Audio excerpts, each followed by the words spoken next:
All right, I got an action movie hack for you. If you're looking to watch an action flick, but you're worried, hey, is this going to be bad? Is the action in this just going to be cheap and sloppy? Jump on the old internet and look for this guy, Daniel Bernhardt. All of the best action movies with the best cinematography and stunts involve this dude. So if you are curious about the quality of the action that you're getting into, just take a little look-see-poo, IMDb, Daniel Bernhardt. I mean, just look at this fucking resume. Look at that shit. The best of the best of the best. And sure enough, he's in the killer's game. Okay.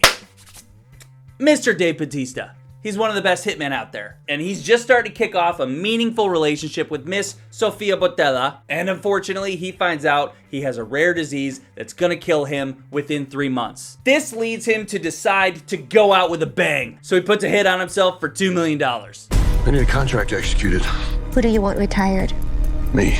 But he's still not going out without a fight. There's one tiny little more detail that the trailer spoils that I'm not gonna mention here. I think it's probably just better and a little more enjoyable if you don't know, okay? Dave Bautista plays Joe, the big old badass hitman. You know what I was having a hard time getting over? Bautista is such an enormous man that when he wears regular clothes, it just looks unnatural. A man that size with those baseball mitt hands should just always be dressed as a barbarian holding a sword. I've said this before, Bautista is the best wrestler turned actor. The dude's got serious acting chops, and by my count, I think he's got a perfect record. Maybe some of the movies he's been in are not that good, but he has always delivered. Whether he's in a low-budget action flick or fucking Blade Runner 2049, he's always doing the absolute best to play the character that the movie needs him to be. You can actually tell a difference between every character he has played. And I applaud him for that. He does a good job. Way better than some other people. Dave's new girlfriend is played by Sofia Boutella, and for once she's not playing someone that kicks ass. She happens to be a professional dancer, like ballet. That kind of dance.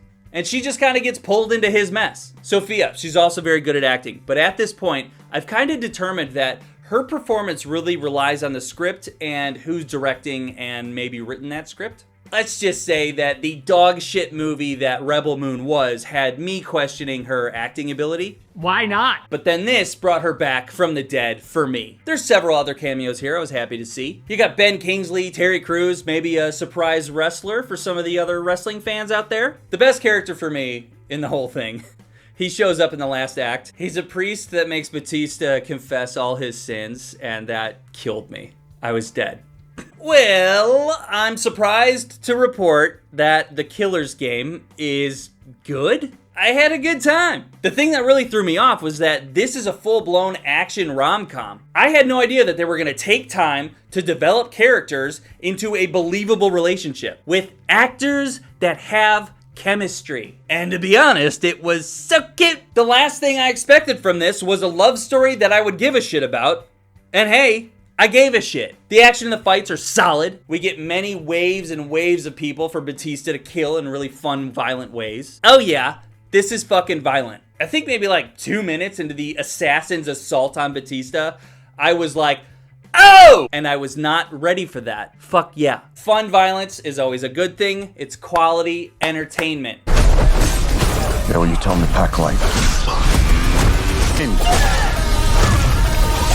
In case you were curious, I think this movie is on par with Smokin' Aces or Lucky Number 11 or Mr. Right or Bullet Train. That's the kind of entertainment that we're looking at here, okay? We're not gonna see this movie win any Oscars, but it's also a cute, fun time with murder. I appreciated that they didn't overwhelm us with jokes. Most of the humor is based on how well the assassins know each other, and I did find myself laughing quite a bit. It's a funny movie. My only consistent issue was the fucking blood. I hate digital CGI blood, and this being as violent as it is, there's a ton of it.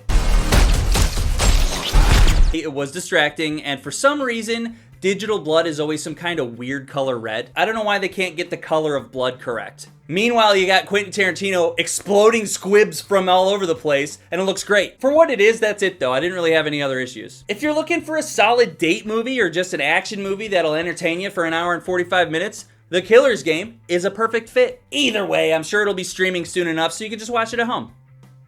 I recommend it. It's a lot of fun. Okay? See ya! Subscribe! Dave Bautista is just so massive. What is he? His mother is Greek and his father is Filipino. That doesn't make any sense.